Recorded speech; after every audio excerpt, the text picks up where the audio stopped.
আমার আব্বা জুট মিলে কাজ করতো। জুট মিলে কাজ করে আমার বড় বউ মানে আমার বড় দিদি আছে, তাকে বিয়ে দিয়েছে। আমার ছোট দিদি আছে, আমার ভাই আছে, আমি আছি। আমার খুব ভালো ফ্যামিলি।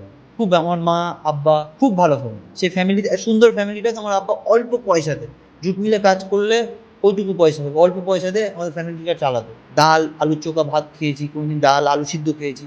সেখান থেকে দাঁড়িয়ে যদি আমি সোনার চেন পরে থাকি শুধুমাত্র আমার বাবা-মার আশীর্বাদে।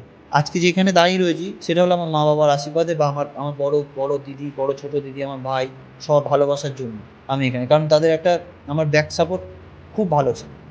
ভালো মানে মানে পয়সা কড়ি না দিতে পারলেও মনে প্রাণে দিতে পারে যে হ্যাঁ মানে তুই থাক আমরা আছি। এটা একটা একটা একটা বাড়ির বড় ছেলে। তারপরে যেদিন থেকে আমি বুঝতে পেরেছি যে আমার ফ্যামিলিকে আমি সাপোর্ট করতে পারবো, সেই দিন আমার বাবাকে বলেছি বা আমার আব্বাকে বলেছি, তোমাকে আর কাজে যেতে হবে না, তোমাকে আর জুট মিলে কাজ করতে হবে না, তোমার ছেলে বড় হয়ে গেছে, আজ থেকে সংসার আমি সামলাবো।